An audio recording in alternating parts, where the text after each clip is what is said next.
Health and Fitness with David Hollywood with the all-new Midlands Park Health and Fitness Club, midlandsparkhotel.com. Midlands 103. Hello and welcome to this week's programme.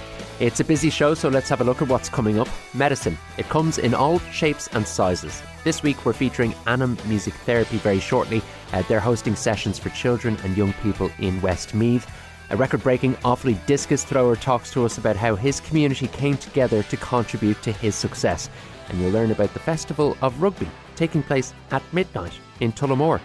As we've covered on Health and Fitness, medicine and therapy comes in all shapes and sizes when it comes to the human mind and the human body. This week on Health and Fitness, we are exploring music therapy. Anam Music Therapy is coming to the Midlands. They have 2 sessions on in Athlone Library next week. I'm very glad to say that senior music therapist and co-founder of Anam Music Therapy, Dr. Lisa Kelly, she joins us on Health and Fitness this evening. Lisa, thanks so much for taking our call. Let's get a proper definition of music therapy from someone who can do it justice. What are we talking about here? Sure. So music therapy is an evidence-based profession. So music therapists use a range of music-based methods to promote or maintain health functioning and well-being. So, some of those music-based methods might include song singing, instrument play, songwriting, movement music, or music-assisted relaxation. And I suppose the purpose isn't, teaching or learning music, but how we can actually use these music-based methods to elicit positive change. So music therapy has been proven to be beneficial across the lifespan and is used, in many different settings, from early intervention settings, special education, disability services, right up to dementia care and palliative care. There's so much in there that it does then in that respect. Let's talk about why we're talking on this particular programme, because very soon, Friday the 2nd of August, Anam Music Therapy will be hosting music therapy sessions for children and teenagers with additional needs, led by yourself and your colleague Fabian Joyce. What will be going on at these sessions? So during these sessions, again, we'll be using a range of different techniques. And I suppose the main aim is just to promote self-expression, give these children a way to express themselves through music rather than words. So we'll be doing a variety of different activities from song singing to instrument play, and I'm sure as these sessions are in association with Féile na Seananna, that there might be a bit of traditional music brought in there as well. Good stuff. So as I said, Friday 2nd of August, they're in the sensory room in Athlone Library for children and teenagers with additional needs. Now, the first session takes place at 10:30 in the morning and runs for 45 minutes until 11:15. That one is for 6 to 12-year-olds. The second session is from 11:30 the same morning until 12:15, 45 minutes again, and that's for 13 to 17-year-olds. If you would like to book your child or your teenager in for these sessions, you can do so through phone or by email. I'll give you these details now, and we'll do so at the end of our chat with Lisa as well. It's 090 644 2157 to phone, and the email is athlib, ATHLIB, at westmeathcoco.ie. I'll give you those details when we get to the end of our chat once again. Those sessions taking place on Friday week, the 2nd of August, in the sensory room in Athlone Library. Lisa, it must be very fulfilling to see and to be able to facilitate connections with people, say for instance with additional needs and music, to see those connections be developed and for people to actually benefit from it.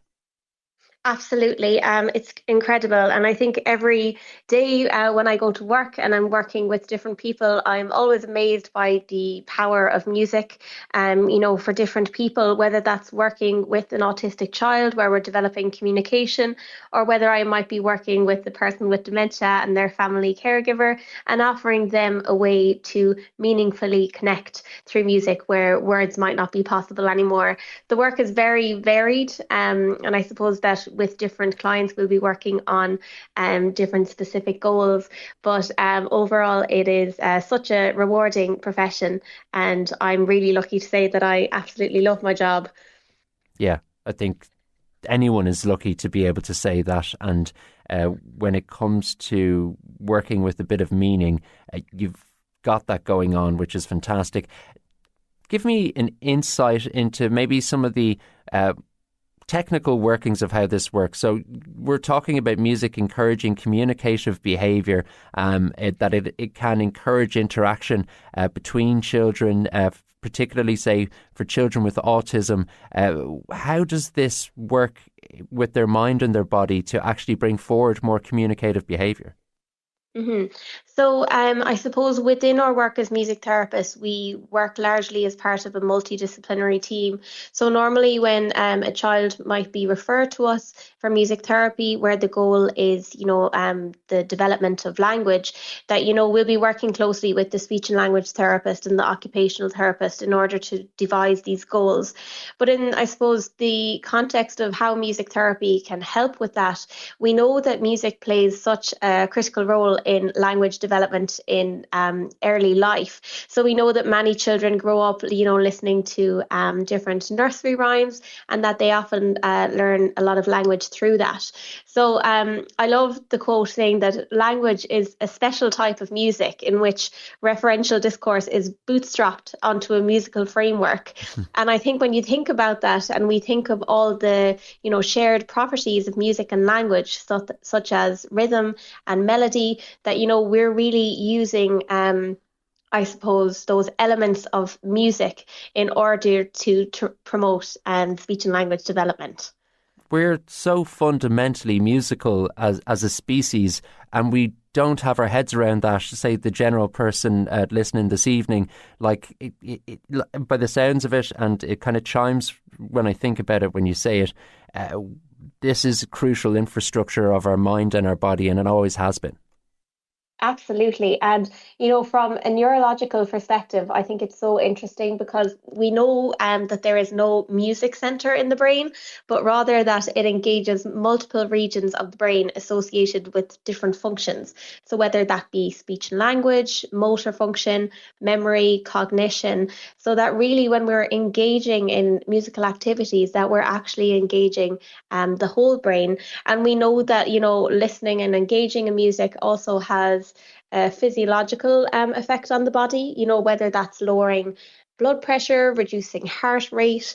And, we know that it can be such a great tool for relaxation when people might be struggling with anxiety and they need to relax. When we come back, Lisa's going to talk us through how music can help us live through dementia.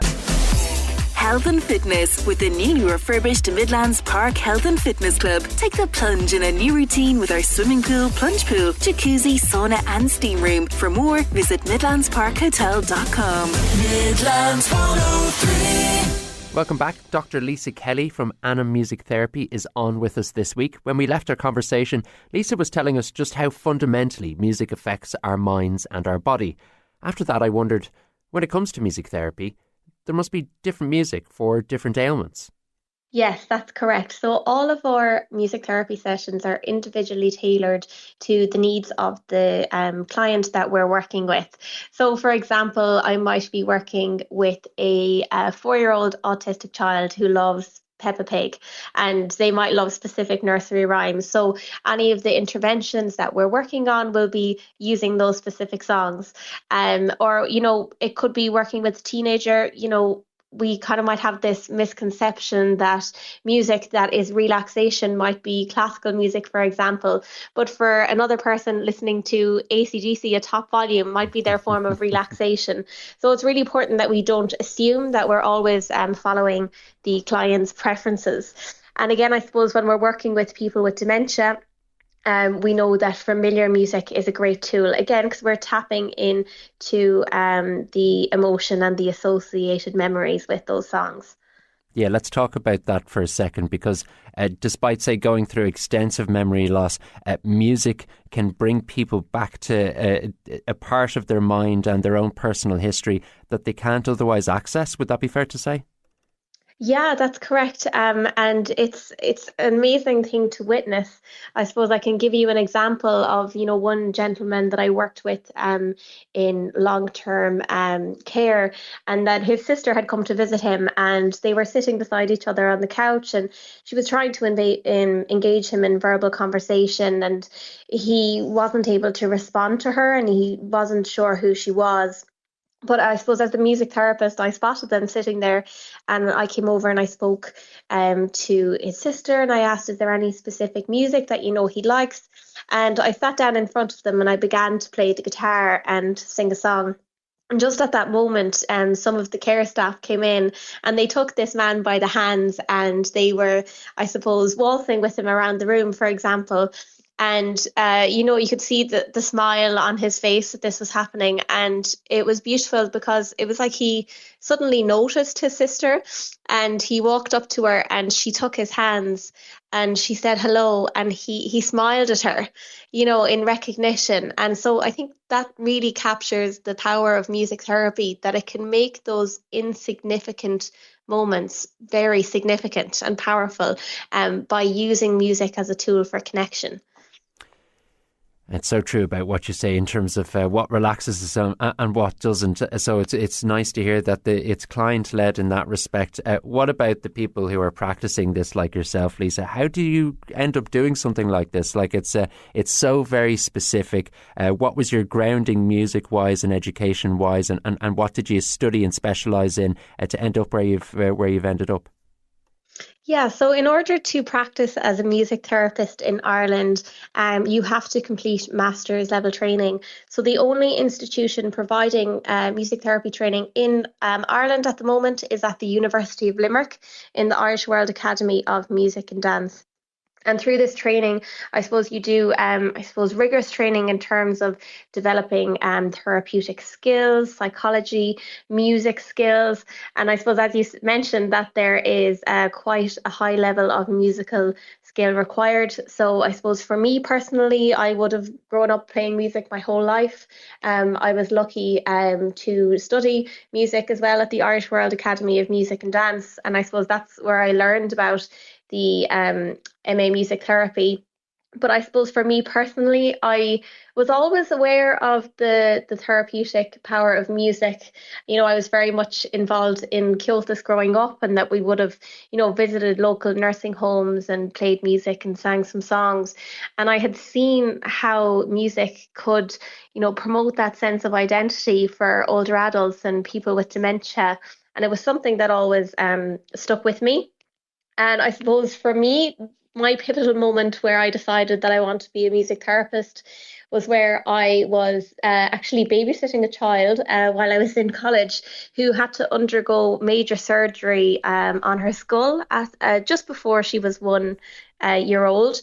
So she was typically developing, starting to walk, had some simple words such as mama, dada, baba, things like that. But after the surgery, a lot of this stopped. And a few months went by and that she wasn't speaking, but she used to hum. So I'd ask her a question and she'd say and she'd get very frustrated that I couldn't understand her. And one day when I was putting her to bed and I was singing her Twinkle Twinkle, again, just, I suppose, naturally trying to put a child to sleep, and I tiptoed out of the room, and next thing I heard her humming Twinkle Twinkle, and it was a moment I was like, crap, she's awake, but also I was like, wow, she's humming what I've been singing. So I suppose through our interactions we used different songs, and I made up these little songs for dinner time and brushing her teeth. And naturally what started to happen over a few months was that whenever she was hungry, she'd start humming the song for dinner. And so we started communicating through music. And fast forward a few months, to make a long story short, that she actually burst out into singing Twinkle Twinkle before she ever actually spoke a word. And I suppose that for me solidified the impact of music. At that time, I didn't know the underlying mechanisms of what was causing it, but I was sure that I wanted to study it to learn about it further. Yeah, you were converted at that point, obviously. Absolutely. That's so incredible. And away from the specific therapeutic side of music, you say you grew up in a music household, so you can speak to this from an anecdotal experience. The value of introducing our children to music at an early age when their minds are developing, beyond just, say, for instance, the linguistic side, as you very well explained there, about how our relationship works there, but even from a cultural perspective as well. There's so much that the world of music can give, particularly to children when they're young. Oh, absolutely. And I think it's such a great social aspect for children as well, in order to meet other children, and especially in terms of, working in groups and listening to their peers. It's something that I would highly recommend to any parent, who's interested in getting their child involved in music, for sure. Let's bring it back to Anam Music Therapy. How long have you been with Anam Music Therapy, and what are your reflections on your time there so far and the work that you do? Yeah, so we founded Anam Music Therapy in 2020 during lockdown, and I suppose we've been established now since 2021. So we provide a range of community-based music therapy services. So our mission is to provide accessible music therapy services to those in most need, and really trying to increase awareness of the profession in Ireland. So I suppose our establishment of Anam Music Therapy really came in response to when we graduated from the University of Limerick in 2020, and we had such a strong desire to help people, and we know the impact of music therapy, but I suppose we came up with a few barriers in terms of the people that need it most might not have funding in order to avail of it. So that was, I suppose, the determining factor for us to set up as a social enterprise. So we provide a range of services, including private home-based music therapy services. We provide contractual services to other health and social care organisations. And then, as well as this, we also provide community-based music therapy programs. So that's where, schools, nursing homes, other non-profit or charitable organisations come to us, and that they want to avail of music therapy for the people that they support, and that we're able to actually help them provide music therapy programs by philanthropy, fundraising, or corporate sponsorship. So we're really trying to help people as much as we can to integrate music therapy into their settings. Okay, great stuff. Let's do the housekeeping. Once again, the sessions that are available in Athlone. This is the Athlone Library, the sensory room there, on Friday, August 2nd. The first session is for 6 to 12-year-olds. It's for 45 minutes from 10:30am. And the second session starts at 11:30 that morning, 45 minutes for 13 to 17-year-olds. If you want to book your child or your teenager in, you can still do so at the time of recording this. To book, you can telephone 090 644 2157, or you can email athlib@westmeathcoco.ie. That's ATHLIB at westmeathcoco.ie. If you want to get in touch with Anam Music Therapy, the website is anammusictherapy.com. Lisa, congratulations on everything that you guys have done so far. The best luck with the sessions in Athlone next week. And most importantly, thanks so much for taking the time to talk to us on health and fitness. Thank you so much, David. It's been a pleasure. After the break, you'll meet a record-breaking international medal-winning Midlands athlete. Health and fitness with the all-new Midlands Park Health and Fitness Club, with fitness classes to suit everyone. Experience the warmth at 30 degrees in our dedicated spin studio. Discover all this and more on midlandsparkhotel.com. Midlands 103. Offaly and the Midlands has a new European medalist. Cian Crampton has become the first Irish athlete to win a field medal at the Under-18 European Championship after throwing his discus 60-55 in the Championships final in Slovakia, enough to earn a bronze medal. Cian joins us now. Cian, much appreciate you taking the call. What are your reflections on what would have been a remarkable experience at those European Championships in Slovakia? Well, it's hard to explain how it felt, really. Like, it's more surreal than anything. Like, I got back last night, and it's like coming back into a different world altogether. Like, standing up on that podium in your Irish gear, collecting a medal is just, it's surreal, And it's what you dream. from the start as well. You walked You know? through the gates, the arrival gates at Dublin Airport, and you had that moment as well where you're welcomed back by a huge crowd celebrating the medals that you and your teammates had won. And it must have been another pinch yourself moment. Oh, definitely. Like the CEO of Athletics Ireland being there, handing over a load of flowers to us and everything.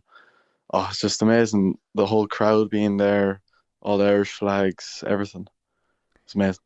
Um, I remember watching the Irish senior team at the European Championships this year, and they were speaking about how much of a positive effect the first medal had on the group collectively. And looking at the fact that the under-18s overall Irish group picked up those medals, was that affecting the group in a positive way as the championships progressed? You know, when you had your success and so on, that must boost the overall atmosphere in the team.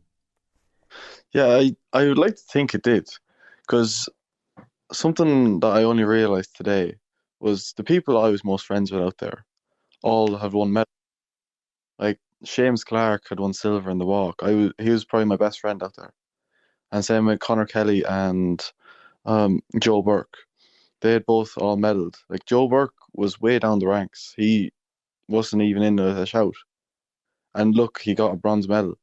I feel like I kind of gave them motivation into getting what they got. You know, and it might sound cocky or whatever to say that, but I feel like it kind of gave them a boost. Yeah, I think it certainly chimes with what's usually said around these issues.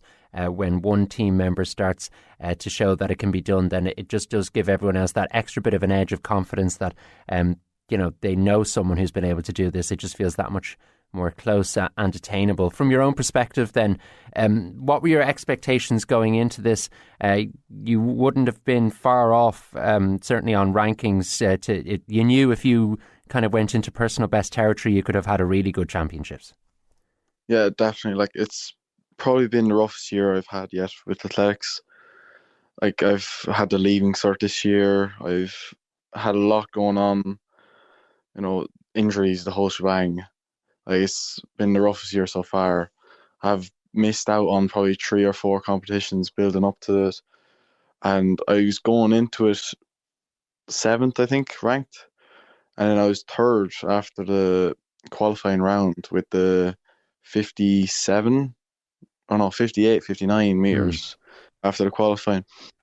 And I was like, right, I may give it fucking everything, may give it everything going into the final. And if I do, I think I'll be able to get something, which I did. And I was ecstatic when I got the 60-55. And it was just, I don't know, it's hard to explain how it felt, I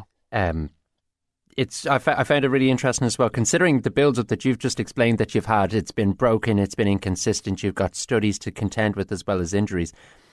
For that qualifying round, to throw the qualifying distance on your first throw, that must have given you a massive amount of confidence. Oh, 100%. Knowing that I could do it in the pressure so easily. See, this is my 3rd big championships, and I did the exact same thing last year. I think the qualifying distance was 56 something, and I threw 57, which was a PB for me at the time.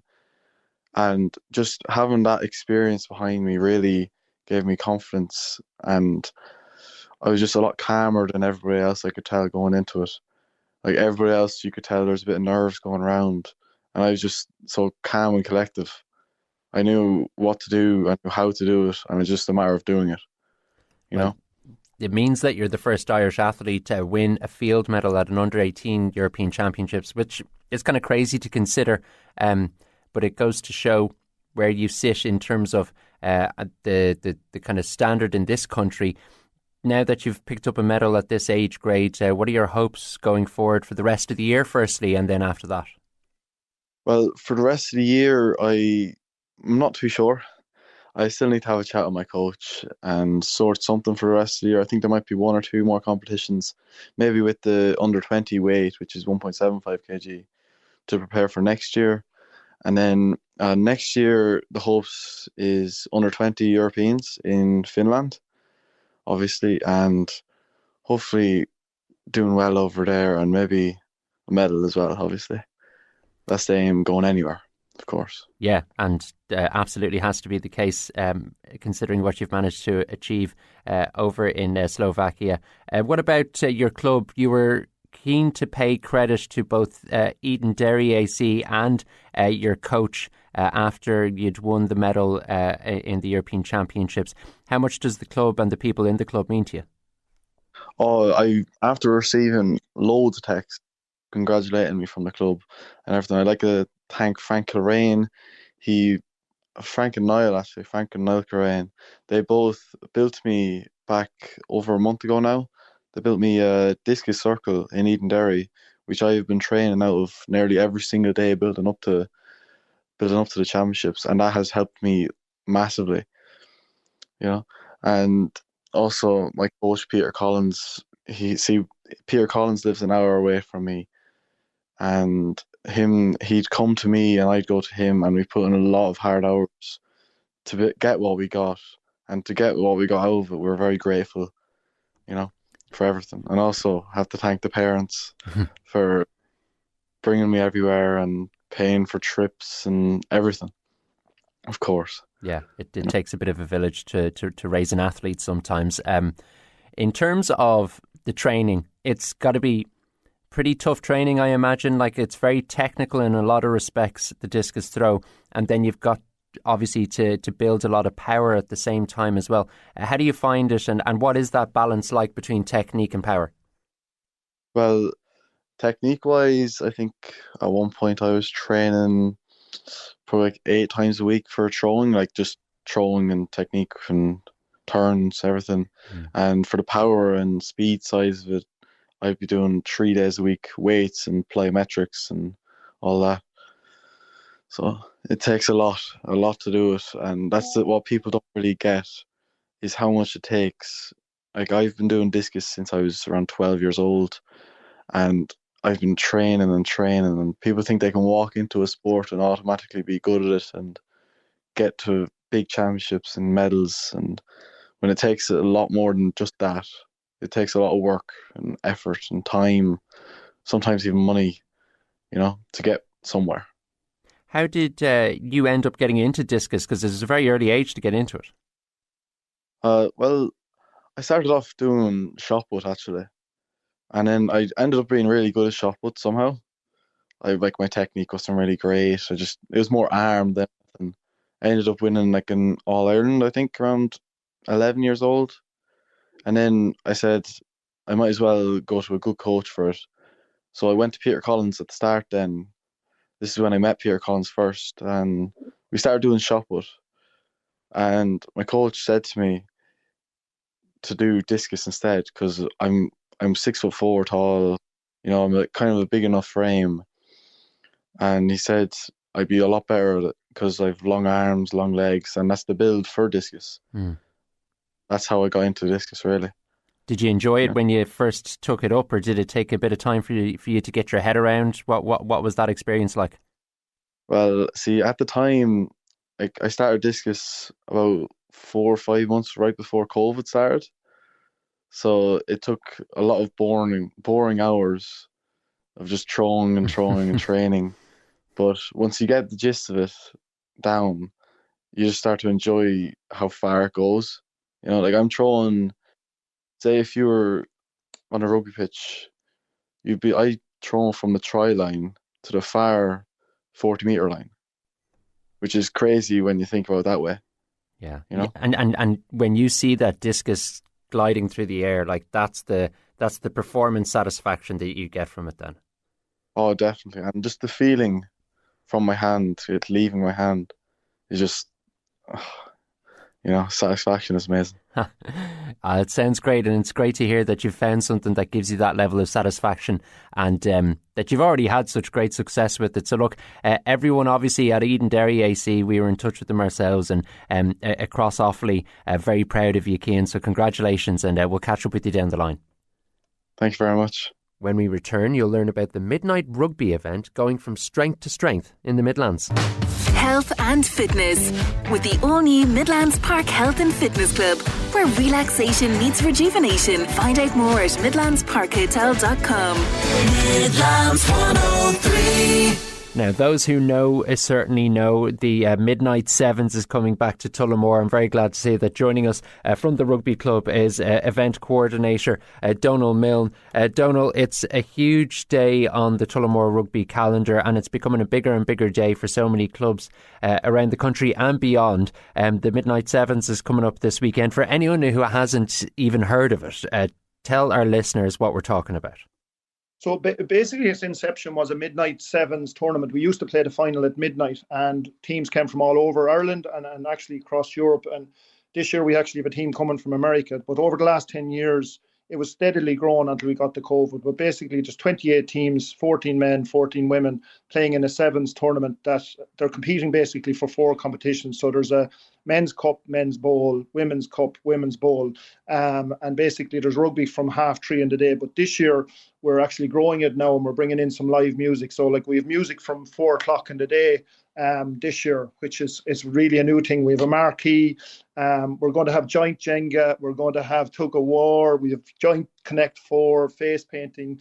Our youth team this year are playing tag rugby at 11 o'clock in the morning. So we're really looking at growing the festival and making it into a festival of rugby and family and fun.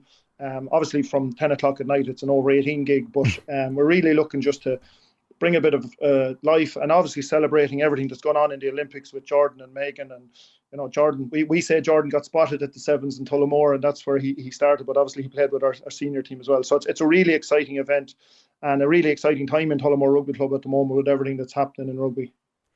Yeah, and I can attest to this the success of the Sevens event in terms of like its growing popularity. I'd be up and down in the trains often to Tullamore, and when it comes to say Saturday, there's always a bunch of people coming from some side of the country for this Midnight Sevens. Did it go really well the very first time you held it, or talk to us about the kind of history of it? Yeah, I would say it's steadily grown. Like when we started first, I think it was 8. There was 8 men's teams the first year, or 10 men's teams the first year. And obviously then with the growth of women's rugby, not just in Ireland, but in Tullamore, we added the women's section. Back in the day, it used to be an elite. But like this year, we have, in the men's side, we have a team coming from Belgium. And on the women's side, we have a team coming from Ohio. And it is something with the rugby development that's happening in the club. At the moment, we're kind of limited by pitches and space. But we're hoping over the next 12 to 24 months, with a huge development that's going on in the club, to add a 4th pitch. And that would mean we could invite more teams. But we've had teams come from Scotland, we've had teams come from England, we've had teams come from France. We've had the team from Belgium that, except for COVID years, they've never missed a tournament. They actually are they're probably our long-standing partners in this. There's really Belgian barbarians, they call themselves. So I suppose it's just a really exciting event, and because it's not like nobody's going to win major trophies or anything. It's a really social, fun activity. As I say, people get their face painted and they're playing rugby in funny jerseys, but it's competitive quality rugby, but there's a good fun nature to it as well, and that's the way we want to keep it. It's very much geared at a festival of rugby and a celebration that everything that rugby can bring, but in a sevens format, and hopefully the weather's nice. But even if it's not, as I say, we have the marquee this year. So I suppose it's hard. It's hard for anyone that has to be in a sevens tournament. Like sevens rugby it's 7 minutes long or thereabouts. You can roll in and out subs. It's very fast paced. I mean, if anyone's watched the Olympics this year, you'll see how quick the games go. Very fit, a lot of speed. But it's very exciting because a hop of a ball, a game can be turned in the space of 30 seconds. You can go from winning by 7 points to losing by 14 in sevens quite quickly. Like it's a really fast, dynamic game, full of excitement, full of fun. And if you have a pint of beer in your hand and you're watching a rugby match and the weather's nice, it's no better place to be, Yeah, I can't quibble with that. Let's talk about sevens rugby generally for a second, because obviously a lot of us will have our heads very much into what's going on over in the Olympics at the moment. At the time of recording, Ireland just got pipped by New Zealand in their group. They're still through to the quarterfinals. Jordan Conroy scored again against New Zealand, 2 tries in 3 games, and he made an important defensive intervention in the second game against Japan. Megan Burns will be lining up for the Irish women's team. They get underway on Sunday. It must be great from Tullamore's perspective to be seeing just how well they're doing and how well the Sevens project internationally has improved. Oh, I mean, the work that has been done at Sevens Rugby across the country and the elite program they have in Ireland is amazing. And for us to have a female and a male player in the men and women's team, it's amazing. I mean, apart from being super athletes, they're amazing ambassadors for the club. They're very proud Tullamore people. I mean, Jordan, I think, is probably playing longer than Megan, but both equally talented, equally hardworking. And it's amazing for Offaly when you look at the people across Offaly this year representing in the Olympics. For such a small county, it really shows the talent and the sporting prowess of the county. When you take with Shane and the Walsh girl, who I know I can't think of her name, Grania, as well. yeah. Like Grania, yeah. Like it's just, you couldn't be bursting with pride. Like, I mean, we have a hero wall in the club. Like, you know, you take Nicola Friday, who captained the Irish teams, came from Aoife Dalton, Cormac Izabuku, who's up in Ulster and hopefully will get capped, Leah Tarpey.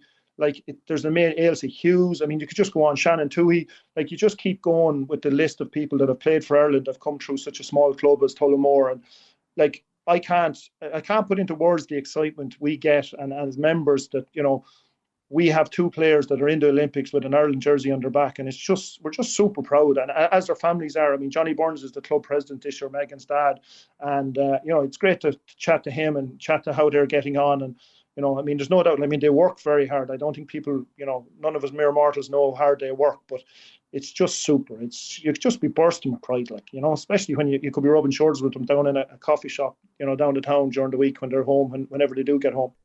Yeah, there's plenty to be proud of when it comes to the club and the achievement of its previous members on the international stage. Donal, you mentioned forthcoming developments and a new pitch coming down the pipeline. I know from speaking to plenty of clubs, be it GAA or otherwise, that these kinds of projects take a serious amount of work, planning and preparation to get over the line. So it must be extremely encouraging to know that this is something you're making progress on. Yeah, it like, no more than the stuff that's happening on the field. This is a really exciting time for the club. As I say, we're extending the club. We currently have 3 pitches, and our third pitch is kind of off to the back to anyone that knows the club. And what this development will do is it'll put the 4 pitches all into one grounds, all within the sort of the boundary of the clubhouse and all of that. So it's really good to bring that all together. And I think, to put it into perspective, David, it's really like when the club started back in the 80s, there was 10 teams, 5 adults and 5 youths, which was all men and boys. We now have 22 teams across the club. There's 4 senior men's teams. There's 2 senior women's teams. There's 7 youth teams, including boys and girls. And similar, there's 2 minis girls teams and 5 minis boys teams. And we also have our Tigers mixed abilities team, which we're super proud of and represent us really well all through during the summer. And there's also the tag rugby that happens during the summer. And the tag finals are actually on the Friday night before Midnight Sevens, and we have a traditional music on up in the club. But the whole development is really to sort of make sure that the next group of players coming through the club can, you know, reach their full potential, whatever that is. Everyone's ability is different. But if it's a case that we have another future Jordan or Megan or Nicola Friday or Cormac Izabuku, that we can give them the facilities to reach that. But, you know, maybe they're a player. We have players that come through the club to play senior rugby. We have people that come through the rugby and be referees, which is another arm of rugby as well. And I think, you know, it's one of the beauties of the club. I'm part of a review recently to do with the new development. And, you know, when you have a member base as engaged, and one of the positive feedback is it was a welcoming club. It was everybody was welcome, no matter what your ability was, what your, you know, gender was. It's just, I'm obviously super proud of the club and the volunteers we have. And with the development, we need everybody in the club to get behind that development, because, you know, it's obviously going to cost money. It's going to take people's time, and we have a number of fundraisers that we'll be launching. And I'm hoping the whole community and the whole town will get behind it. Because, you know, like all the clubs, and like we all celebrate. Actually, we've invited the Offaly under-20 hurlers this weekend. So we support and support all teams and all clubs. And we want to see everybody in the county doing well, whether Shane Lowry playing golf or Offaly playing hurling or football or Tullamore Town playing soccer. You know, I think all these things are great for our community, and Tullamore Rugby Club sees itself front and centre in that, you know. Yeah, very much part of the tapestry of what is a sports-obsessed county and region in Ireland. Donal, just to finish up then, if anyone listening this evening wants to try and make a late move to get tickets for this Midnight Sevens event in Tullamore, how do they go about it? There's a link. So the website is midlandmidnight7s.com, and that's Midland, MIDLAND, Midnight, MIDNIGHT, the number 7s.com, midlandmidnight7s.com. There are a limitation on the tickets. They are selling, and as we get to promote, I'm sure on the back of this interview there'll probably more. So if people want to go, as I say, there's 4 live bands playing. There's 2 bands playing, one in the club and one in the marquee at the same time at the end of the night. So, and as I say, anyone that has young family and whatever, there's going to be skills competition during the day. As I say, we're doing things like the Giant Jenga and Giant Connect 4, and we're going to have a rugby skills time trial. So there's going to be something for everybody throughout the day. And definitely the early part of the day is focused on being a family event, while, as I said earlier on, the end of the event is over 18s from 10 o'clock. But yeah, come enjoy it, come and see the club, and hopefully maybe David yourself, if you want, you can come and join us as well. Oh, you're good to invite us. Yeah, look, the very best of luck with it, Donal, and thanks for taking the call. Thank you very much. The best of luck to Tullamore Rugby and everyone behind the Midlands Midnight Sevens event taking place this weekend. To wrap up the show, we're going to turn our attention to the Offaly Camogie team. They have a massive game taking place tomorrow evening at 6 o'clock in Semple Stadium. They face Cork in the All-Ireland Championship semi-finals. A place in the Intermediate All-Ireland final is at stake. Laois are already in the Premier Junior, so it could be a great day out for Midlands GA fans on August 11th. I caught up with David Sullivan, the Offaly Camogie manager, ahead of the game to get his view on how things are going in camp ahead of what is a season-defining contest. It's a great place to be in. We had 2 fantastic wins over Meath and Westmeath, and we've been slowly building confidence each day. So we'll arrive into Thurles on Saturday believing that we can win the game and qualify for the All-Ireland final in 2 weeks' time. So it's been a great couple of weeks. We've trained really hard since the Meath game, and there's a sense of anticipation now and a buzz around the place, and all the girls are really looking forward to running out in Semple Stadium on Saturday evening and giving a right good account of themselves, and please God getting the win and getting to an All-Ireland final. Previous encounter with Cork, what are your reflections on the performance in the game itself, and how much of it has meaning when it comes into meeting them this weekend? Yeah, well, look, I suppose the overriding feeling was we didn't turn up for the first 10 minutes, and we were 6-0 down at one stage, and we managed to get back ahead by half time, and Cork got the winner in injury time. There was nothing in it. It was 15 points to 111, so it was pretty close. The game was played on the 8th of June, so it is a reasonable time ago, and I suppose we've made changes to our starting team and the way we line up and the way we go about things, and I presume they might have had as well. So it'll bear some reflection, but we won't be relying heavily too much on it either. I suppose we have to do our own job and concentrate on ourselves and concentrate on the performance that we're trying to give, and of course obviously look at Cork in a small way and what they can offer and the danger players they have, and I suppose pay attention to them as well. But we've tried to focus solely on ourselves for the last 2 weeks and concentrate on what's been important to us and how we've got the level of performance we've had in the last 2 games, and just trying to build on that and obviously fixed a few things that have been going wrong. But we're in a really good place, we think, and training has been really well, and we have a fully fit panel as well for Saturday. So while we will look back a small bit on the Cork game previously, we'll just concentrate on ourselves as much as we possibly can and try and put things in place that make sure that we get the best performance we can out of ourselves on Saturday. Speaking of performance, it looked like Offaly reached a really good level against me, the 5-18 to 3-6 win. What were the things that your players did right that you're telling them to carry into this weekend's game?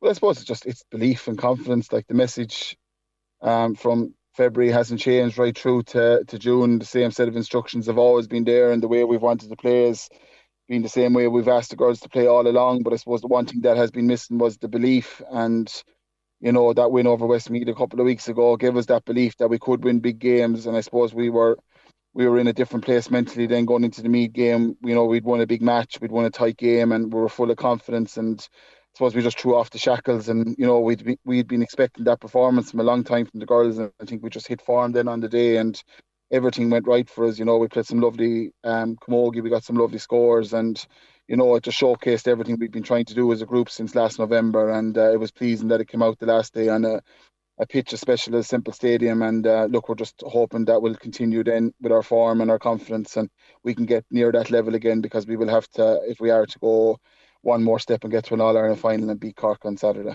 A final question then, David, is that the Camogie Association in Offaly have been working very hard at the kind of connection with the public and trying to foster that level of support. And I see the county gets great interaction online, and the big step from there to the real world is getting as many people down to the game on Saturday. And obviously everyone in Offaly Camogie hoping that anyone who's been following the girls over the course of this season and previous seasons can find the time to get down to Semple Stadium.